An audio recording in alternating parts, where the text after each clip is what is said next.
What's up, guys? Episode 17 of the Vision Board Podcast. I'm Tristan Cannell, alongside me, Johnny Stofko. What's up, guys? How's everyone doing today? Hope everyone's having a great week. Again, thank you for subscribing and for leaving us reviews. If you haven't done so far, please just quickly get onto iTunes and just hit that subscribe button and also a quick little review. Just a quick shout out to our sponsors, Jack Rabbit Slim's Barbershop in Potts Point, and also The Organic Trainer. Yeah, check The Organic Trainer out at www.theorganictrainer.com. It's an exercise tea company. They have a couple different flavors to suit your needs.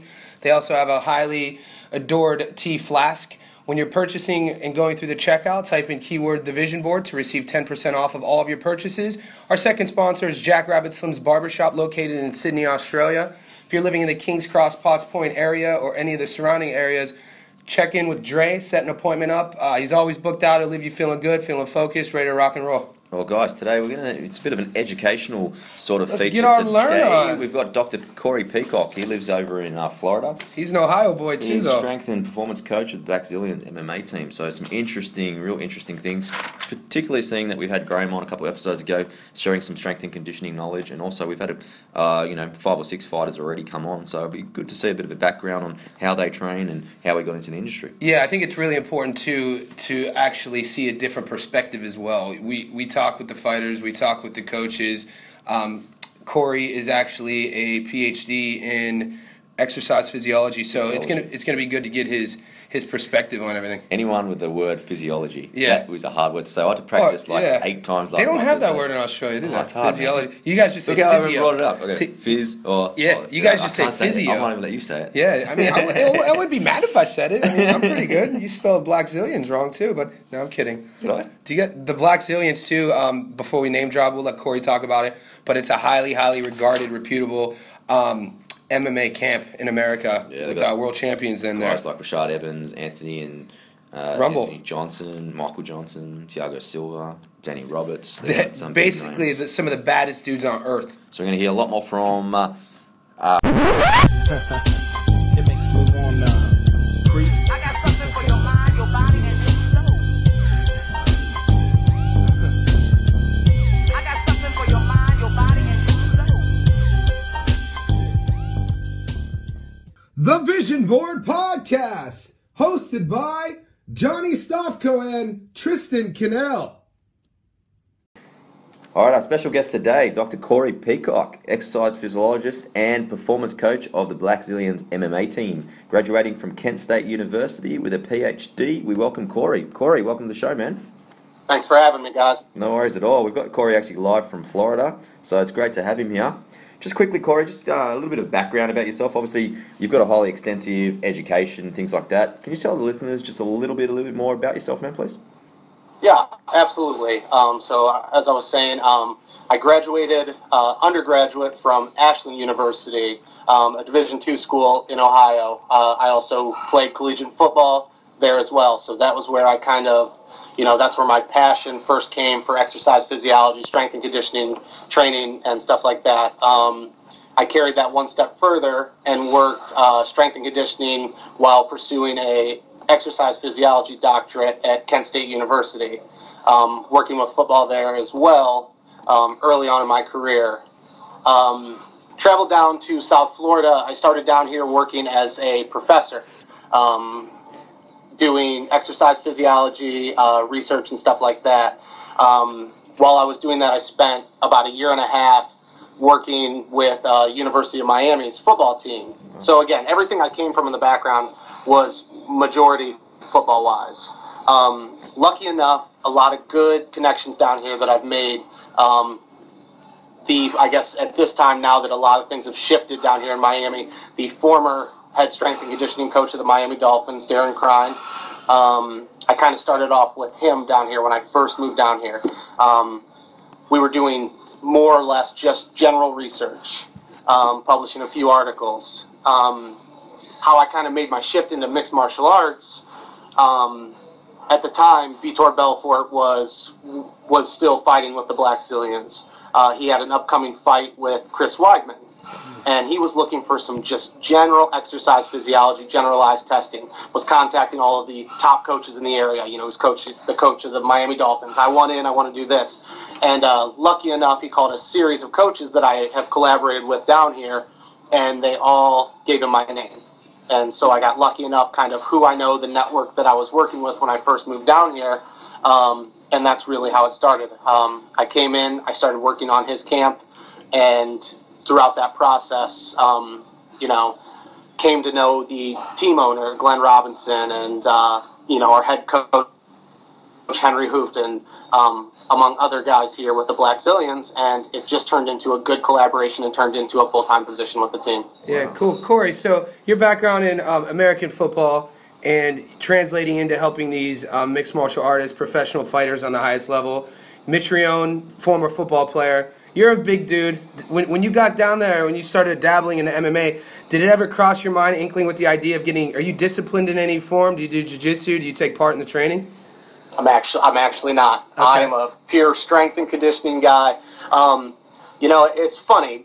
I did some stuff back in the day, just some generalized striking and stuff like that. But, honestly, my football career, I've had 2 microfracture surgeries on the right knee. Yeah. I'm washed up. Those days are past. All right, I know sometimes they say we're creatures of our habitat. Just being around it, you might get the itch, but yeah. Corey, what position did you play back in college, man? Trust me, after watching what these guys do on a daily basis, sitting there with my hand on the cage, watching Anthony Johnson knock somebody out in front of me, I'm good. I'm good with my role. Yeah, rumble, young man, rumble. Corey, what position did you play in college, man?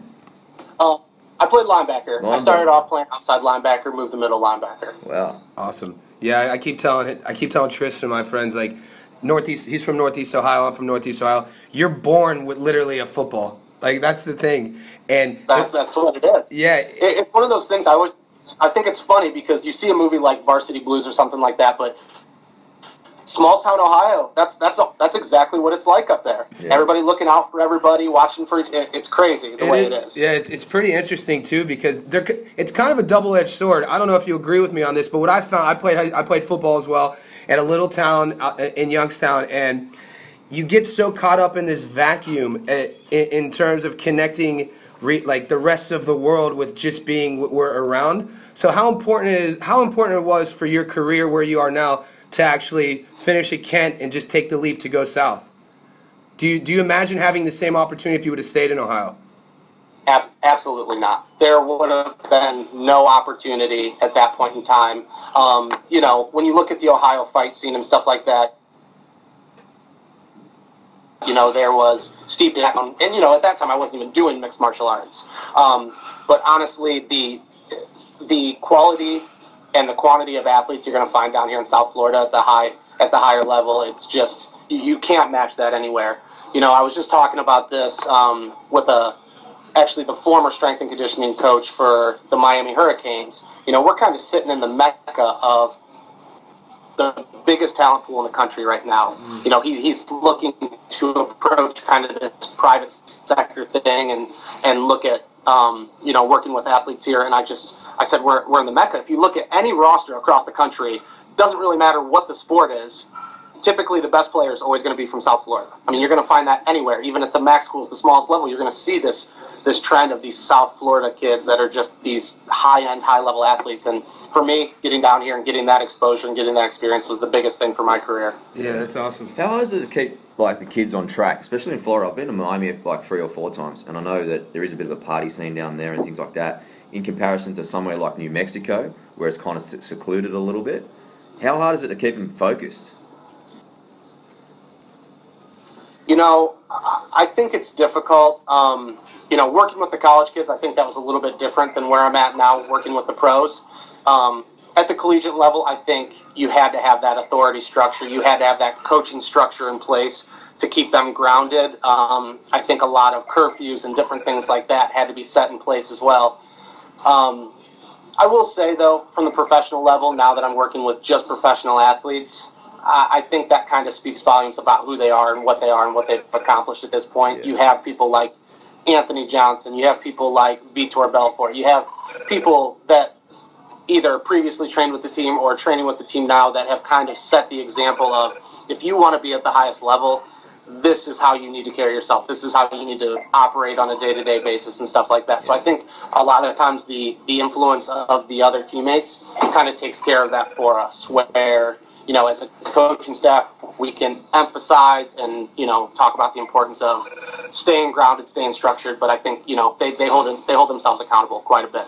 Yeah, Corey, to mention a little bit about the fights last night, which was our last night. I was really impressed with Eddie's wrestling, grappling. It looked like to me when Alvarez fought, when Pettis fought Dos Anjos, Pettis got basically controlled. He got his striking totally neutralized, and Dos Anjos beat him up wrestling. Watching Alvarez, who's a Philly guy who likes to scrap, likes to strike, to totally change his game plan like that, it showed me that he was a lot stronger on the ground. Is that an attribute to the strength and conditioning going down in the Black Zillions, or is that something that has always been there? We have another strength and conditioning coach here, our head strength and conditioning coach, Jake Bonacci, and I know he's spent a lot of time with Eddie. I know he's worked multiple camps since Eddie was here to begin with, and I'll honestly say that Eddie's, he's a physical specimen to begin with, but I'll say the structure of the program that Jake's had in place with him from day one, definitely give as much credit as I possibly can to him, because I'll say that right now, Eddie was in shape. Yeah, man. Eddie was a lot stronger than Pettis. Yeah, Eddie always steps on the skills looking good, but like you said, he stepped just on the way. I like watching the weigh-ins sometimes a little more than the fights. My background's psychology. I like watching demeanor and body language. And man, Eddie, that's the best I've ever seen him on the skills. He looked awesome. Yeah, it was good to see. I'm sure it's awesome for you guys to actually see it correlate in the cage as well. So kudos to that, man. Great. That's a huge victory for Eddie. There's no doubt about it. That puts him in a really good situation right now. Yeah, they just throw killers at him. Like since he came to the UFC, all he gets is, and I heard he's on Twitter. He's demanding it, man. If he doesn't deserve a shot, who are you going to give one to? I hope he gets one. Yeah, there's nobody else out there right now. He's the top guy in the division. Yeah, for sure. So, Corey, how many coaches are actually in the team at Black Zillions? In terms of Can strength you and say that conditioning? one more time? Sorry, mate. How many coaches are on the strength and conditioning staff down at the Black Zillions, man? Right now we have two.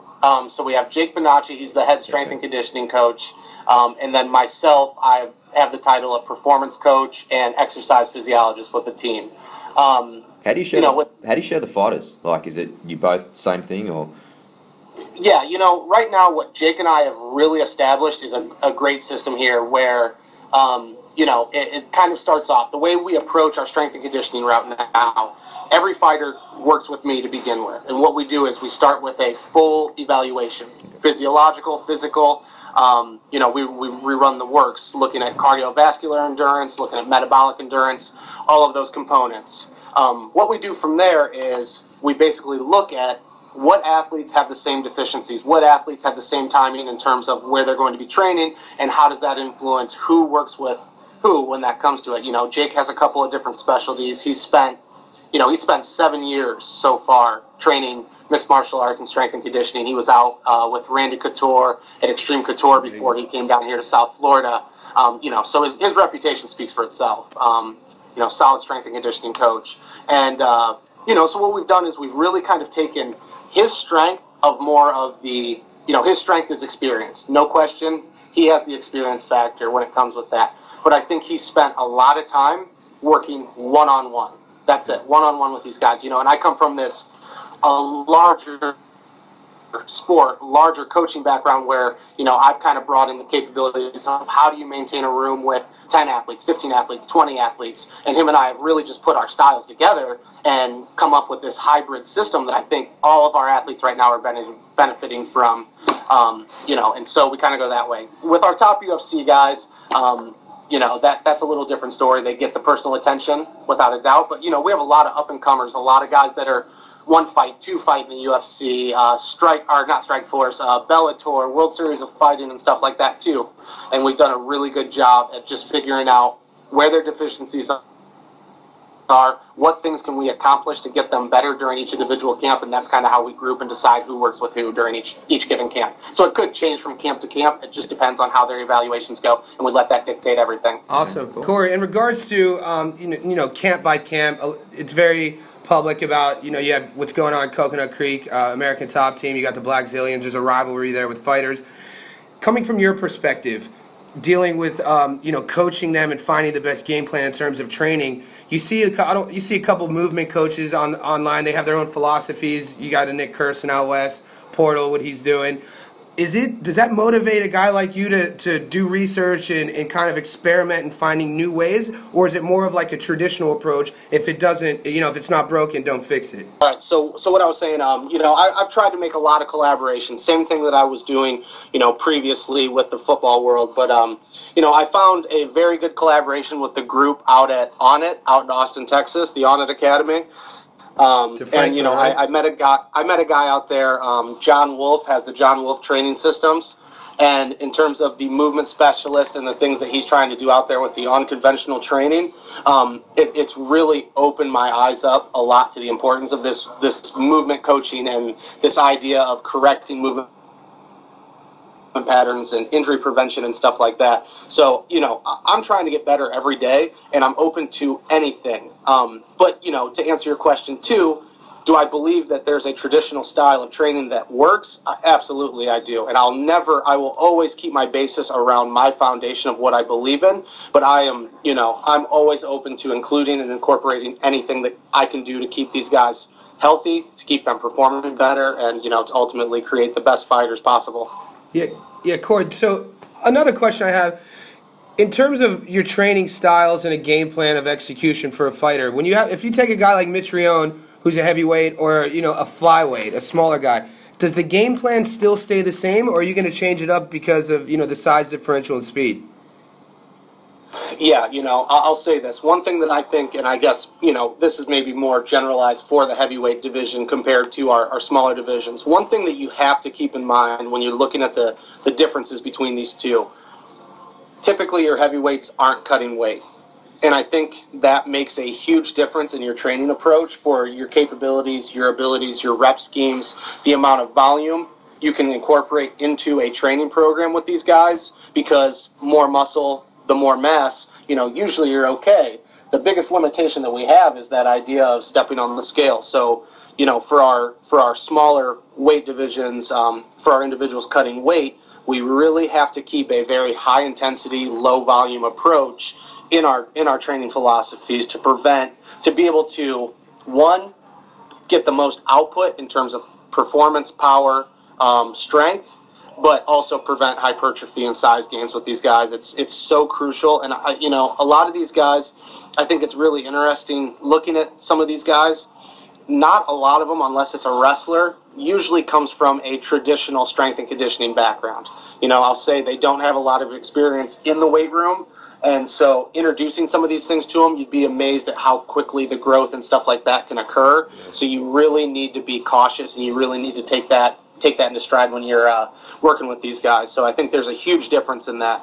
Also, to kind of say that, one thing that Jake and I have kind of established in our training style when we look at our approach with heavyweights, you have to look at what's dominating the heavyweight division right now. And I would say it's a pretty big consensus that the most athletic heavyweights are the heavyweights that are going through and winning the titles. So, pure athleticism is definitely a focus when you're looking at that heavyweight division. They have enough strength. One hit's going to put somebody out. Any of them 250 plus are going to put somebody out with one shot. So focusing on that athleticism, preventing that one shot is definitely a huge part in training those larger guys.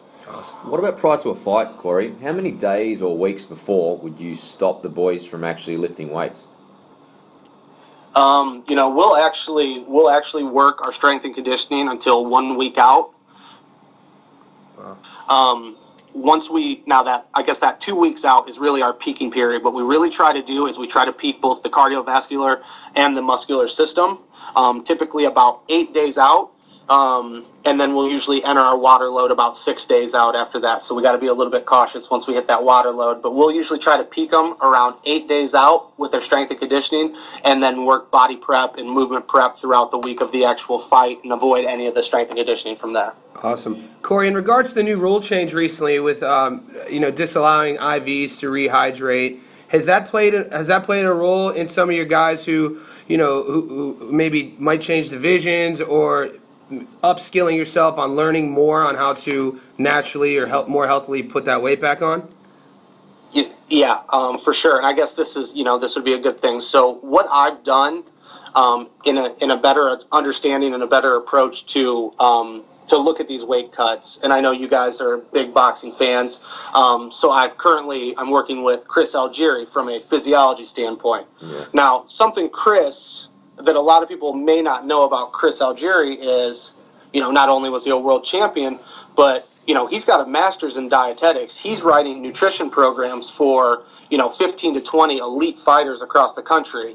It's a very strong point for him. He's a very educated guy. Yeah. And, I've aligned myself with him in his in his previous camp and now his upcoming camps in a, really for me, in a better ability for me to learn more properly the weight cut strategies and a more beneficial approach, because Chris isn't somebody that IVs. So for me, it's a great way for me to learn. And, what we've really done is understand the idea of how to properly approach these weight cuts. And, a lot of the things that we can do is manipulate this water retention, this water loading, this water loss during the actual weight cut with food. I think a lot of people, there's kind of a misconception that, this is where you start cutting out calories. This is where you start cutting out all the food. We're a week out. We need to just cut everything off. But realistically, when you look at weight cutting, one of the things I think of is when you look at that entire 8 weeks of a camp, the most difficult part of the camp is going to be the weight cut. That's the most grueling, the most intensive part of the camp. Why would you cut out the one fuel source that you need most when you look at the food? So, one thing that I've learned through this whole process is the idea of how to manipulate macronutrients to change up, not change up the caloric intake, but change up the macronutrient content for water retention and different things like that. But, and that's been huge for me. I don't think we need to switch up weight classes with the majority of our fighters, but I think we need to get them to be more realistic about what they can do to perform properly on that day and perform at their best. And I think that's where you're going to start seeing, more than anything, I think our walk-around weights are going to drop quite a bit. And that's something that we've really tried to do with our fighters. We're setting new standards for walk-around weight for entering camp, where we need to be gradually throughout that camp, and really just take a more seasoned scientific approach to these weight cuts. Yeah, I heard. I might butcher this one, but I know there's a fight promotion out there that is starting to experiment now with fighting at the weight of the day you weigh in on. So yeah, and I think George St. Pierre once commented on that too. He threw that in there as being the most fair way, and then he also said the gloves. He was like, if we're going to be men throwing hands, that we should just fight with bare hands, because it would eliminate a lot of these haymakers that are being thrown, because you're going to get hands that are broken, and you'd have to be more efficient. What's the opinion though on the weighing in on the same day from you? Truthfully, I have no issue with that. If that's part of what the promotion wants to do, I actually have no issue with that. I think what I would rather see in terms of safety and the things that we're seeing now, I like the approach that some of those high-level boxers put in, like Mayweather. I've seen Pacquiao do this before, where they have a stipulation of, at the day of the weigh-in compared to the day of the fight, you can only put on a certain, they set a certain cap of how much the actual fighter can weigh in the following day. So let's say a fight's at 147, they might set a cap up at 154 the following day on fight day, where they'd have to step on the scale again and make sure they're under that, so they're not putting on too much size. Yeah. I think that would be probably the more logical approach to it. But, I honestly have no issue with the idea of them actually fighting at the weight that they're going to be competing on that day. And I'll be honest, I think these guys are going to learn the hard way, unfortunately, without the IVs, that's what it's going to come down to, that their walk-around weights are going to be a lot lower. And I already think you're starting to see that, where I think you're starting to see some of the performance and these things hindered just a little bit with this set in place, where these people are still dropping the weight, but the hydration's not there and stuff like that. But yeah, you're right. I can't remember what promotion that was, but I want to say there was that fighter that just passed away recently during his weight cut, and I want to say that's the promotion that did it, but I can't remember who it is. Yeah, it's just, what's Eddie walk around at? Eddie typically, for his 155, Eddie walks around probably about 178. Okay, yeah. He's a big That's big. Yeah. Corey, Yeah. just obviously you mentioned Chris Algieri, Eddie. I know in the Black Zealands you got Rashad Evans, Anthony Johnson, Thiago Silvas. The names just go on and on. Is there one guy that just kind of stands out in terms of you tell him, he just outperforms everyone sort of thing, or just something that he's got more, in the gym he's just hungry all the time and just always constantly performing. I will say this. You've hit the big names, with your Anthony, your Rashad, those guys. You know where those guys have been in their career and where they're at now, and there's obviously a reason for that. But in terms of the guys that are really standing out and stuff like that, those guys always stand out. Their skill level, their ability is like that. But they've set a good example for a lot of our up and coming fighters. We have a lot of young, up and coming, hungry fighters that I think are really coming onto the scene, and I think people are really going to start to, they're going to start to become a very common household name when it comes to the UFC. A few of those fighters, just to mention a few. Danny Roberts, he has one fight right now in the UFC, first round choke. He's a guy that's here. He brings it every single day. I would say Carrington Banks. He was actually a guy that fought on the reality show, The Ultimate Fighter, and he actually just recently signed with I think he signed with the Bellator promotion, or he's in the works of that right now. That would be with him, that he's another guy that, I'll say this right now, he's one of the hardest workers and he's the best training partner we have for these guys here. He was huge in Danny's camp for his UFC debut. He was the most integral part for Abel Trujillo's most previous UFC win in the camp. He's a great teammate and one of those guys that just brings it every day and works hard. The list goes on and on. I don't want to leave anybody else out. We have Kamaru Usman, who won the reality show, The Ultimate Fighter, the most previous season, who brings it every day. And, these guys are just, they're here for a reason. And, they, obviously it starts at the top and the examples that have been set by all the guys you mentioned. But I think it's great to watch these guys start to establish their confidence, establish their dominance on the mats and in the gym, and they're starting to become really, really dominant people. And I think that it's going to show, like I said, that I think they have very promising futures, some very promising careers ahead of them. Yeah, most definitely. The stable's stacked, man, so it's very impressive. But just one guy I want to talk about, just Danny Roberts, going back to him, the UK-based guy. I saw on your Instagram you guys just doing some horizontal power drills.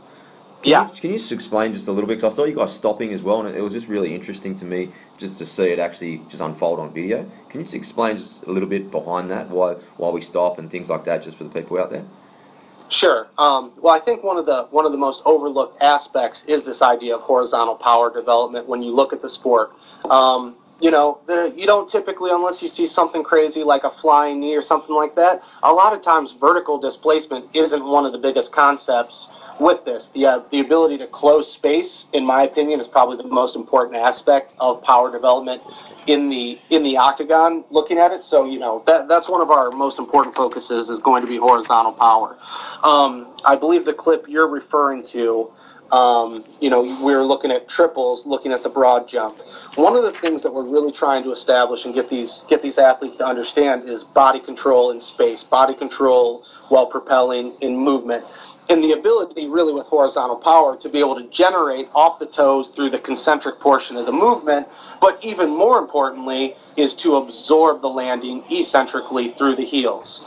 And I guess this kind of goes back to the basics of plyometrics, but I think a lot of people are kind of misinformed and have a misconcept that, you stack 100 boxes and watch somebody jump up there. That's the purpose of a plyometrics. That's the purpose of power development. But when, in all reality, the most important part of power development and being able to generate that power is actually the ability to load and absorb the actual landing. What it's going to do is it's actually going to give a greater shift when you're actually preparing for a power movement. Think about something. If you're standing underneath a basketball hoop and you're going to jump as high as you can, what's the first thing you're going to do? You're going to crouch down a little bit, quickly, rapidly. You're going to load up the tendons and ligaments, and you're going to jump. So realistically, that landing portion is so important because what you're actually doing with the landing is you're training the loading portion of that, and it's going to create a better athlete. in turn. So we really like to work that horizontal power, controlling the body off the toes, absorbing on the heels, and we see it carry over a lot. And when you look at somebody like Danny, who's so explosive to begin with, it's crazy to see his development so quickly. Yeah, Corey, you've just actually inspired me and given me a really good idea. As you were explaining that to us and our listeners, I was thinking, man, I wish Corey could actually sit here because some of our mates and some of our buddies are strength and conditioning coaches. Some of the guys I read about, chat with online are. And it seems like when I ask this question, you could ask maybe a specific question to 5 coaches and get 5 different answers. What's your opinion on, so you have a guy, you have a fighter, you're working on his speed, and I hear one guy say it's more beneficial for the fighter to do uphill sprints, and then I hear another guy say he'll only do downhill sprints. In terms, have you heard this before? Yeah, absolutely. And again, I think it comes back to the idea of what is your actual goal? What are you actually trying to achieve? And what I mean by that, you got to look at, you're creating 2 different things here. You're either creating a muscle shortening when you're going uphill, or you're creating a muscle lengthening when you're running downhill. And that's what you have here. Again, I think everything's going to be purpose-driven for this.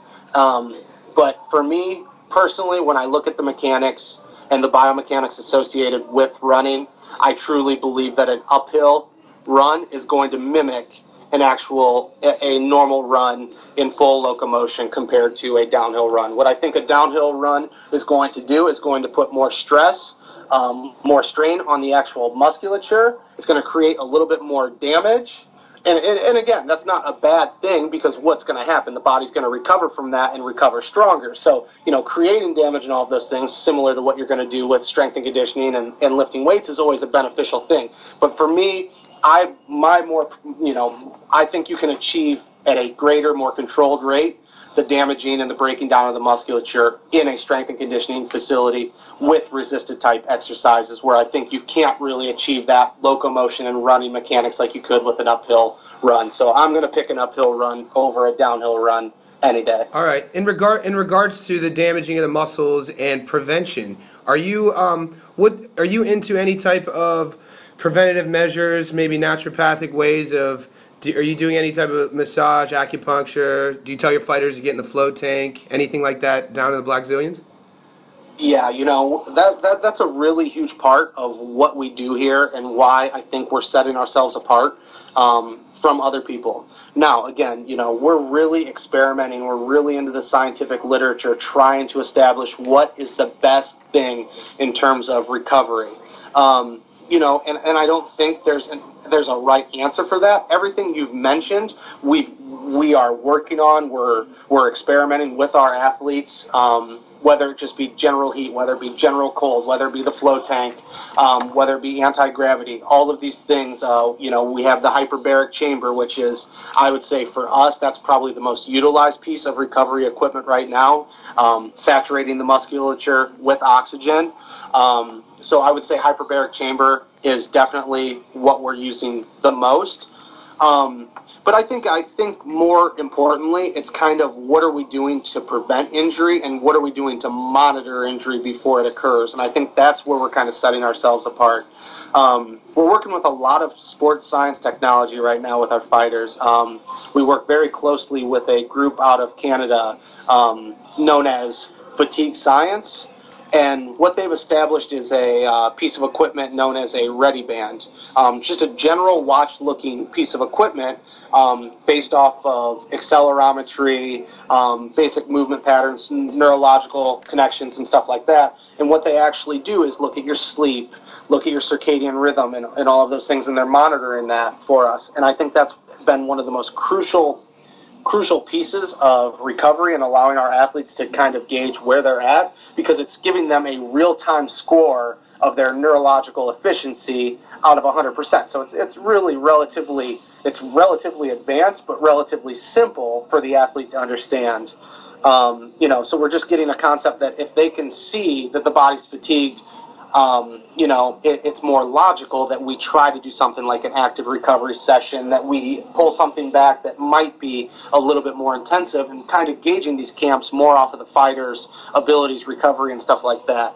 We're using the Omega Wave I've experimented with this previously with football. What was that called again, Corey? What was it's called the Omega Wave. Okay. The Omega Wave's a really great piece of equipment. The Omega Wave, what it's going to do, this is going to be something that an athlete uses in the morning. What they're going to do, it's basically going to be a heart strap along with a small electrode both on the forehead and on the palm of the hand. And what it's going to do is look at heart rate variability along with neurological connection. It's basically going to give you an output of where your athlete is the most fatigued, and it's going to look at the systems from 3 different aspects. It's going to look at the nervous system, it's going to look at your metabolic system, and it's going to look at your cardiovascular system and allow you a better ability to gauge what you're doing with those athletes that day. A good example of that might be if we see, let's say that we see a great amount of fatigue both neurologically and muscularly, and let's say that we had planned a heavy, intensive strength and conditioning day, deadlifts, complex movements. It would be more beneficial to the athlete to do something to either recover those systems or focus on the other systems, the cardiovascular system, the metabolic system, trying to get some sort of metabolic cardiovascular work in that day. So what it really is doing, it's making us more dynamic, but yet it's helping us keep the athlete healthier. And, when we look at something with what we're doing in this sport, we realize that this sport's plagued with injuries. I mean, you can't look and find one card out there in the UFC right now that doesn't have one fight scrapped every single card due to some sort of injury. And, I'm not saying every injury can be prevented. I'm not saying that at all. But a lot of these injuries can be prevented. These soft tissue injuries and things like that have been nagging, that if just seen and, discovered beforehand, I think just a scientific, a smarter approach. Everybody kind of has this idea, I can read my body, I know how I am, but why guess when we have the data sitting right there in front of us, when the equipment exists out there to be able to objectively know where this athlete is at, what system's fatigued, and their capabilities for that day. And so, I think that's kind of what we're doing to realistically set ourselves apart from other camps out there right now in mixed martial arts and the UFC. Corey, when I heard you on the On It podcast, man, you were pretty high in your praise for some of the technology coming out of Australia and New Zealand. Can you just let us know absolutely. a little bit about that, man? What have you taken back from, our local places, man? Cool. So, I think it's really, really interesting when you look at all the sports out there. I would say, looking at the sports science world, I think it's crazy. Rugby is so far advanced compared to any other sport. It's amazing. Everything that you see that we're doing here, everything you see that American football is doing over here is just something that's been done in rugby within the past 5 to 10 years. One of the, I guess I'll just go with the biggest piece, the biggest thing that we've taken from it and that we're really experimenting with, and we use this right now. We're collecting data, looking at the boxing aspect as well. We did this with Algeria as well, and we're doing this with our fighters. We have a GPS unit known as Stats Sports Viper. In this Viper unit, there's different teams out there right now. I know the Cincinnati Bengals are big with it, the Carolina Panthers. Different football teams are using this. And what we're doing with this now is trying to establish kind of the norms for mixed martial arts. Some of the things that this device is going to read, basically it's just a small unit that's placed on the on the upper portion of your back, between the shoulder blades, so it kind of stays out of the way. And it's going to link up to a heart rate monitor. And what it's going to do is kind of just look at physiological stress, look at fatigue, look at collisions, look at all of those things that the athlete, the fighter, goes through on a daily basis through practices, and kind of gives you an outlook of how camp has been, how each day has progressed, how each practice is tolling on these athletes. And I think it's a really beneficial thing, because I think we can establish norms not only from a fight but from a practice perspective to understand exactly how much work we should be doing on a day-to-day basis through our practices. And I think, right now, I'll say, in terms of what we're doing, I think we're still a lot of times in the collection process with this data, where we have a lot of data, but we might not necessarily be quite sure what to do with it yet. But, I think I would say about another good 3 to 6 months, and I think we're going to have enough data to really be able to lay out, restructure, and kind of foundation the things that we're doing here to keep these athletes healthier, to keep them safe, and to keep them training smarter. That's the goal. Corey, I always wondered this. So when you were explaining us the Omega Wave, the contraption, the heart strap, it had me thinking about Rocky IV and Ivan Drago. And that movie was made like 30-some years ago. You've seen Rocky IV? Absolutely. Yeah, Best rock out of all of them. Yes, yeah. So Drago's on the treadmill. It's when the audience first sees him training. He has the wires coming out of his chest. They have straps connected to his wrists. And that was 30 years ago. That could all be BS. You would know more than Tristan and I if that's functional, if that was actually real then. My question is for the evolution of technology. If that was 30 years ago, and if you were to do a movie tomorrow about a elite athlete and make him look top of the line, what would that technology look like? Would it just be a pill? Would it just be, what's your philosophy? What's your reasoning on where it's going to go in the next 10 years? Where do I think it's really going to go? And I'm going to be serious about this because I've kind of heard about this. I think one of the biggest things that you're going to start seeing, I think we're going to see, we're going to have headgear on. I think we're going to be looking at brain waves. I think we're going to be looking at blood flow patterns, looking at executive function, looking at the functional movements of the brain. I think a lot of people are kind of trying to do this with, the movement therapy. A lot of people are doing vision training and stuff like that. But I think what's going to end up happening, I think there's going to be a lot of things looking at blood flow of the brain, looking at things that stimulate the feedback loops and all that stuff. So if I was going to do that right now, that's exactly what I would be doing. I would have something, if I was going to hook up Drago this time around, I'd have something hooked up over his head. You'd be able to have the big screen right there set up next to you, looking at blood flow, looking at the patterns of the brain, all of that good stuff. That's awesome. But honestly, I don't think it's that far. I don't think it's that far away from us. If not, probably possible, and probably being experimented somewhere right now. Yeah. I was gonna say this kind of sounds like a movie script. You should roll with that one. An elite athlete. Corey, what's your opinion on athletes wearing what's it called, Johnny? Like the elevation masks, the masks that are mimicking training at high altitudes, altitude masks. All right, so I'm going to go with this from a scientific approach. Okay. When I was doing my doctorate, I spent 3 years working in like an environmental physiology lab, research-wise. It's actually funny, my dissertation is on altitude and pilots, which completely different from the actual elite athlete, but it was something that was just kind of interesting at the time. This mask does not mimic altitude training whatsoever. Thought so. The only way that you can really do this is to lower the actual percentage of atmospheric pressure, atmospheric oxygen that's present, to really mimic and to have the body adapt the way it would when you actually look at, hypoxia and hypoxic training and stuff like that. Now, what I have seen, though, with this mask, so, the idea is this mask has went out there, they've done something different, they've marketed it as altitude training. By no means is that what it is. But I will say I've actually just recently read some research that came out that said, okay, there were no adaptations that you would see moving to a different altitude. You're not going to see a higher content of hemoglobin within the bloodstream. You're not going to see a higher content of red blood cells, oxygen saturation, and those kind of things based on this mask. Those adaptations are not going to occur. But what this mask has actually done is created almost like a constriction on the actual respiratory system itself, on the breathing and respiratory patterns. And they've actually seen that there are some performance gains associated with this training just on the idea that you're cutting down the respiratory function and still powering through the workouts. So, I think that was done in paddle boarders or something like that is what I want to say. I saw that, the group of athletes that I saw using these. So they're showing some performance benefits with the actual mask. Is it anything associated with what you would see with hypoxic training? No, that's not what it's going to be, but they have actually shown some benefits. So, Corey, so to piggyback on that question, so the only example I can remember off the top of my head would be Mexico City, UFC, when Kane fought Verdum. And right. Is there any, and the story was Verdum got there weeks prior and trained because, anyone who's listening, Mexico City is at a high elevation. Is there any way is there any way to mimic that for the body without actually going to the physical place? Yeah, there's actually chambers.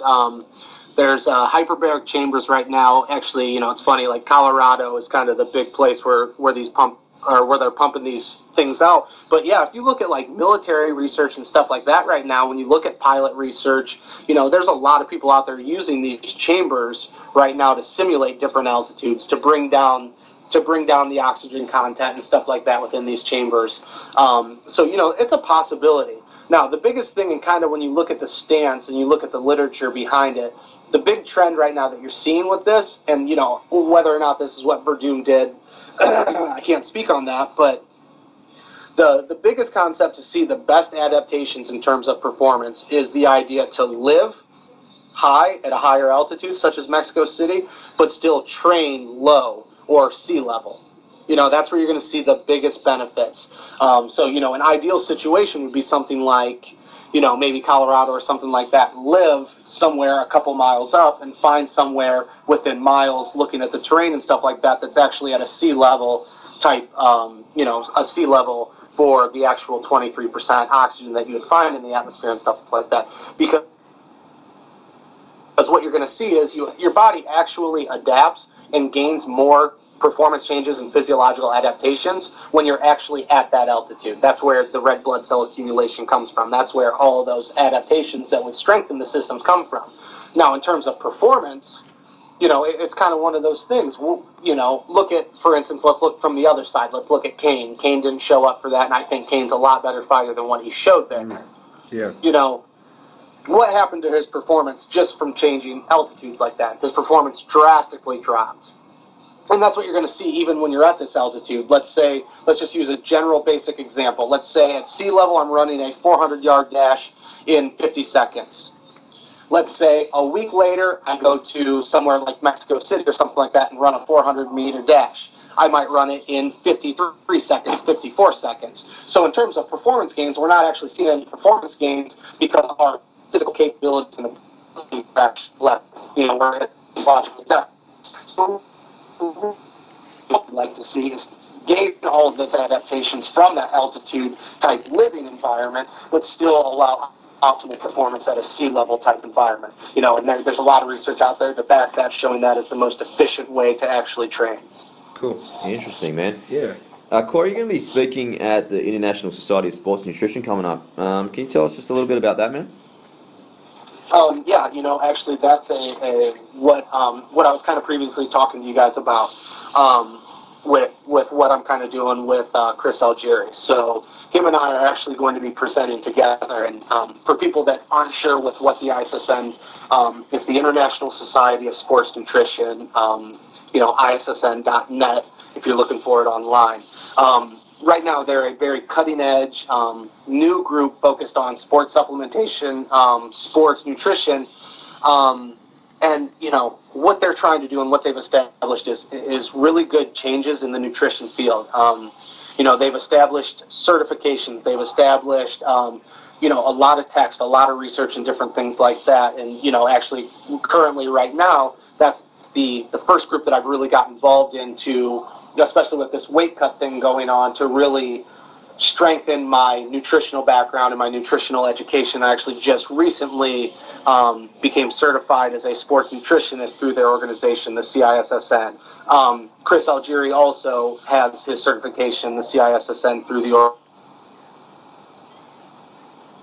organization. And honestly, for me, I encourage any strength and conditioning professional to really, really pursue and look into this, because I think there's a lot of different concepts out there right now that are forever changing in terms of performance and the macronutrients and supplementation and the things that are necessary for the athletes to perform.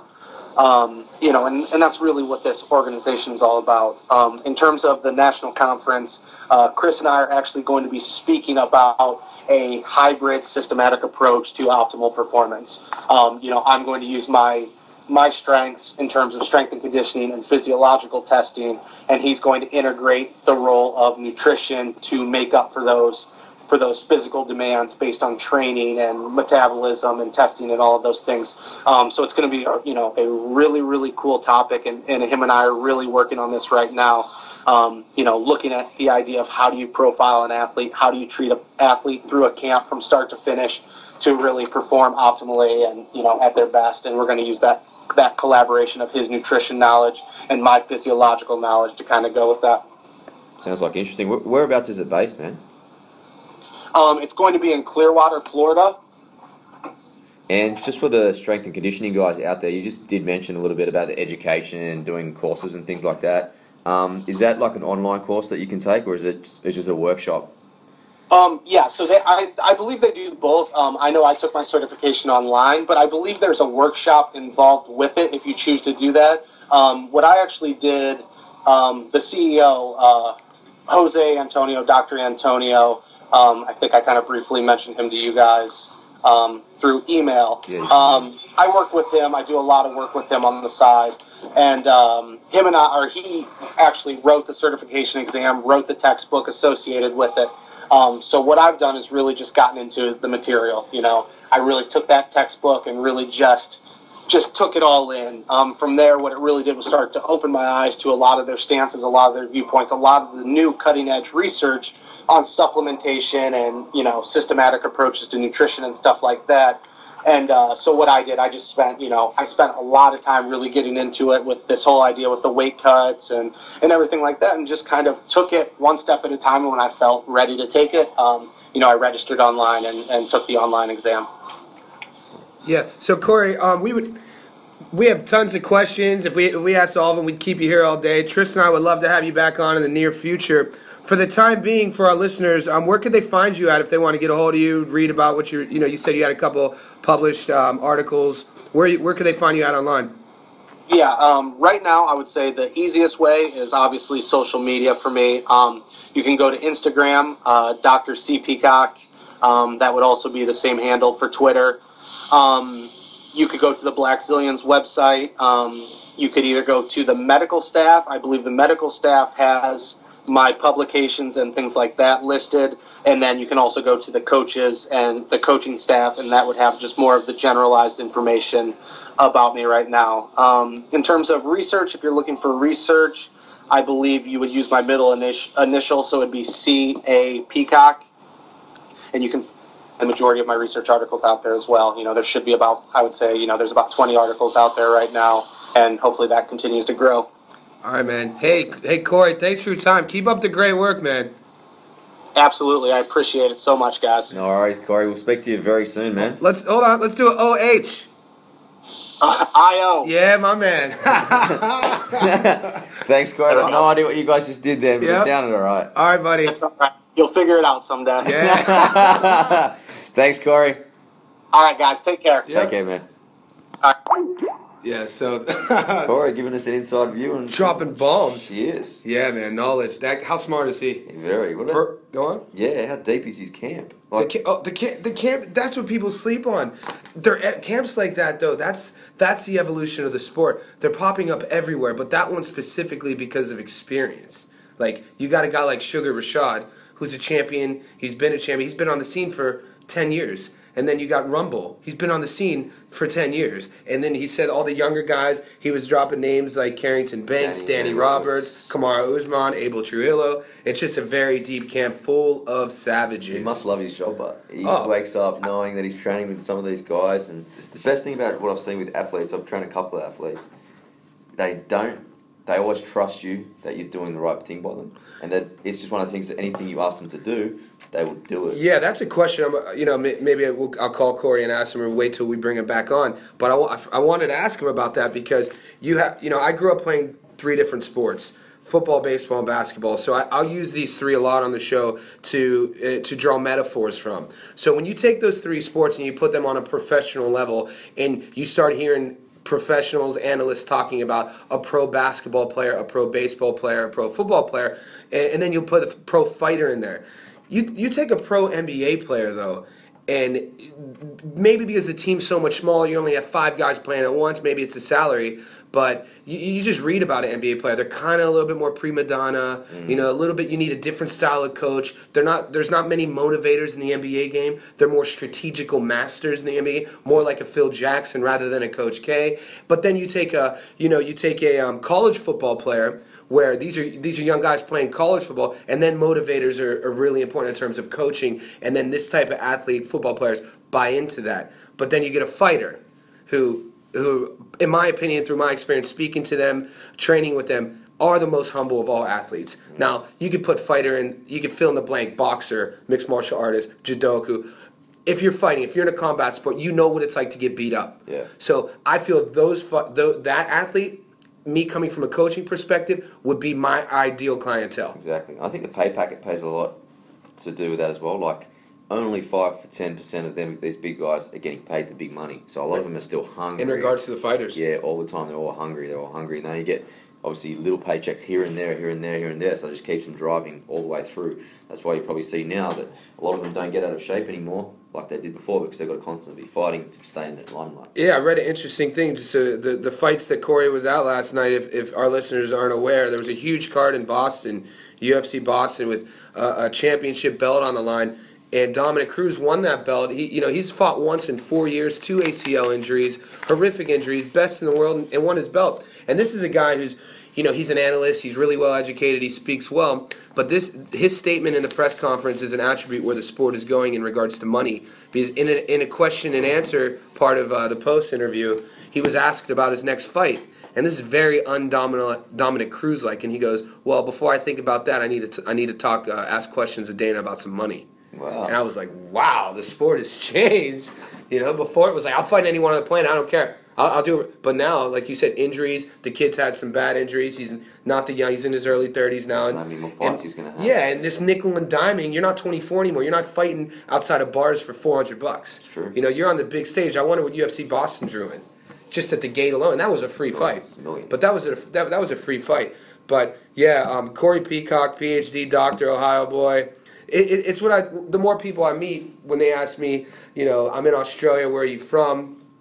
And, the importance of leaving that part of the country, or just your comfort zone in general.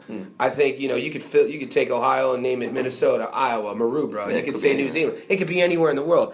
I think the point is to take a risk. Yeah, absolutely. Yeah, for he's sure. Done that well, and he's highly educated, like 31 years old. Yeah, younger than me. He's a doctor. Yeah, very nice guy too, charismatic. I like the muscle shortening cycle, the muscle lengthening cycle.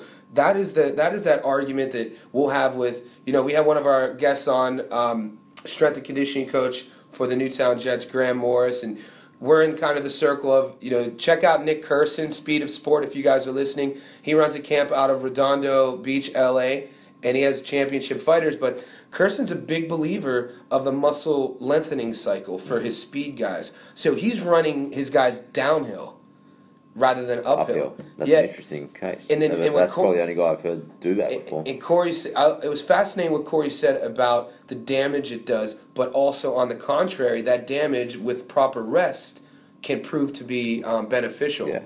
So much stuff to learn. And I'm sure in 10 years' time, we're going to have another 3 or 4 different opinions as well. That's what it's all about. It's just getting out there, doing the research, testing on some athletes and some normal people. The altitude mask was interesting, too. We see guys at our gym wearing altitude masks. Oh, Bane. I just think that shout out to Bane. Hello, Bane. Yeah, young buck Bane in the house. I trained him a couple times. If you guys don't know, he's a young buck, man. That's my man right there. If you guys don't know, Google Bane from what is it? From Batman. That's what it looks like when you get an old. So we had a young kid training our gym. He's an athlete though. Strong. He pushes it. He's Strong. one of these guys with that mentality of he threw the mask on because he didn't feel regular training was hard enough. Yeah. So you have that Always certain trying mentality. to find that little 1%. Yeah. Good on him for actually trying to do it. Like, yeah, his name is slipping me right now. I wish I could remember it. He was looking scary down George Street though when he was trying I saw a little cheeky photo up on Instagram. I think a couple He's of at girls. the beach with the mask on. I'm Yeah. like, oh my god, this dude's a savage. Batman 5 or something coming You're either out. gonna love Harry. Yeah, my boy. Shout out to Harry Yemazin. All right, man. What else have we got on this week? You got anything else writing wise? This week, actually, let me go through my notes. I was trying to finish this article up on discipline and focus and learning how to listen. The listening thing I bring up a lot. It's always one of my main goals lately is to put myself in a room where I'm the dumbest, and that might sound crazy. To where, you're not the smartest person in the room. That's a good thing, I think, because you learn more, you listen more, you speak less. Yeah, just me and you in here. I'm obviously the smartest now, but, Corey was the third.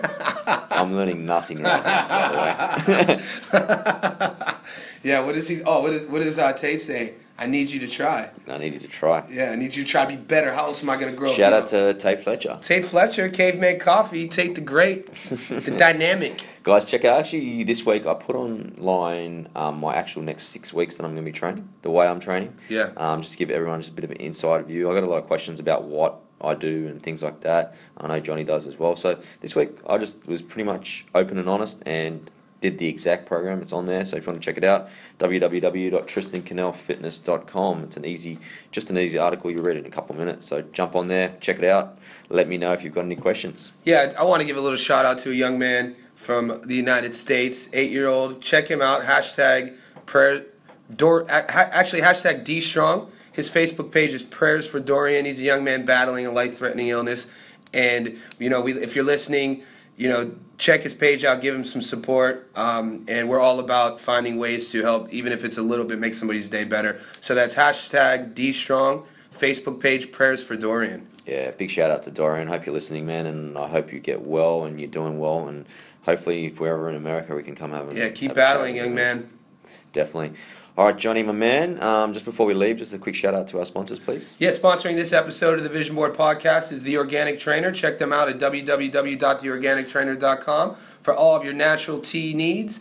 As you're proceeding to the checkout, use keyword The Vision Board to receive 10% off of all of your purchases. If you're living in the Sydney, Australia area and your hair game is weak and you want to make it strong, check out Jack Rabbit Slim's Barbershop. Set an appointment up with Dre. He's in King's Cross, Potts Point. He got that good muck hair product that we all love. No, definitely. All right, guys, just remember to subscribe and also leave us a quick review.